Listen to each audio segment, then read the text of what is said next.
오리엔탈리즘으로 인해 문화적 정체성을 잃어버린 민족들을 생각하며 비관적인 시각을 가졌어. 우리나라 역시 일제강점기란 아픈 역사를 겪었기 때문에 감정적으로 더 이입되는 부분도 있었고, 그런데 책을 읽어가면서 다른 관점에서도 이를 생각하게 된 것 같아.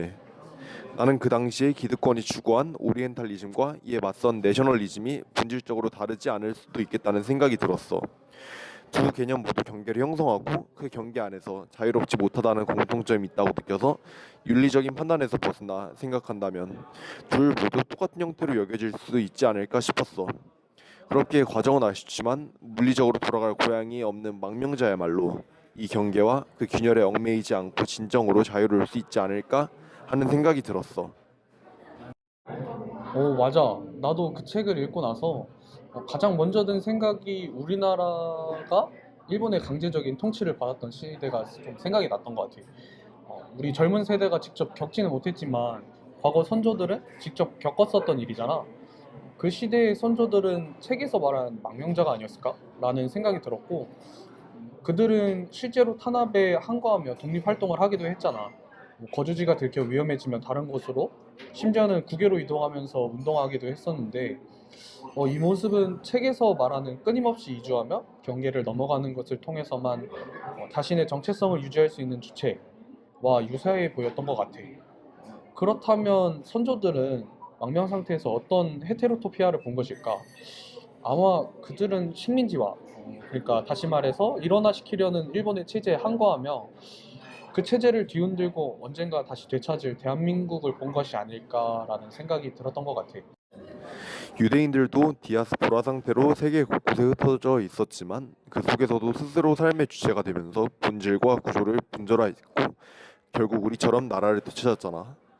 이들은 한 장소에서 다른 장소로 이동하면서도 종속성의 개념을 이해하고 인접성을 인정했기 때문에 새로운 유토피아를 찾을 수 있다는 희망을 품고 살아갈 수 있었던 것 같아.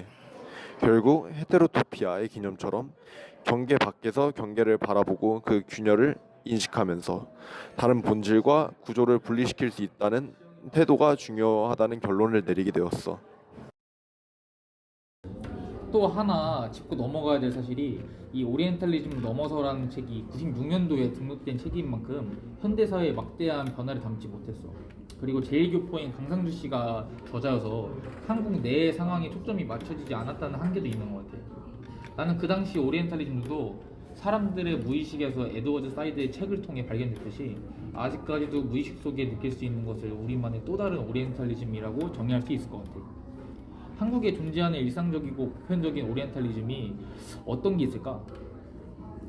형 말 듣고 나서 생각난 건데 책에서 말하고 있는 헤테로토피아는 국가 단위로 크게 보고 있지만 나는 약간 좁은 단위로도 볼 수 있다 생각했거든. 그게 바로 우리가 바로 겪을 수 있는 한국 사회로 봐도 된다 생각했어. 그래서 내가 생각난 건데 우리나라 MZ세대와 X세대에 대해 생각이 들었어. 우선 MZ라는 용어가 2020년도 초부터 언론을 통해서 갑작스럽게 한국에서 유행하게 됐잖아. 이렇게 세대를 나누는 것도 MZ세대는 민주화 이후의 신세대를 말하는 것이고 X세대는 군사정권 시기를 겪는 세대라고 말할 수 있잖아. 이 두 세대들은 서로 다른 시대에서 유년기를 보내왔고 그러다 보니 느껴보도 다르다 보니 서로가 옳다고 생각하는 것도 다를 것 같아. 우리가 이제 사회로 나가서 돈을 벌다 보면 MZ세대와 X세대가 같이 생활하다 보면 이 두 세대의 생각의 차이 때문에 갈등이 일어나고 있다고 생각해. 각각의 세대들이 지금은 너무 옳다고 생각해서 잘못된 게 있어도 인지하지 못할 수 있다고 생각이 갑자기 드네. 그리고 영상 마지막 말이 생각이 나. 경계 밖에서 경계를 바라보고 그 균열을 인식하면서 다른 본질과 구조를 존중하는 이러한 태도가 있다면 서로 존중하고 이해하면서 MZ와 X가 잘 지낼 수 있지 않을까라는 생각이 들었어.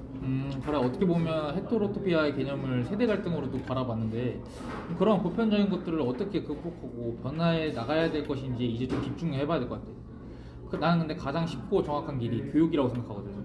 내가 지난 학기 도서관 설계할 때 다양성 키우는 사회를 만들고자 했는데 그때 나는 기성세대의 인식을 좀 바꾸려고 했어. 근데 우리 지도 교수님께서 해주신 조언이 바로 당장 우리 그리고 더 이전 세대에게 교육 프로그램을 제공해서 그 인식의 변화 그리고 다음 세대까지 꾸준히 인식이 변화할 수 있도록 하는 방향성을 추천해 주셨는데 나도 새로운 지식은 다양한 관점에서의 사고를 가능하게 하고 현실을 직시하고 개선할 수 있게 만들잖아. 그래서 우리도 이 책을 읽고 생긴 지식의 힘을 바탕으로 토론을 했는데 스스로 책 제목처럼 오리엔탈리즘을 넘고자 앞으로의 방향성을 좀 정했으면 좋겠어. 그렇게 돼야 결국 동양이랑 우리 식민지배를 당한 우리나라가 발전한 것 그 이상으로 경제 문화적 성장을 이룰 수 있다고 생각하기 때문이야.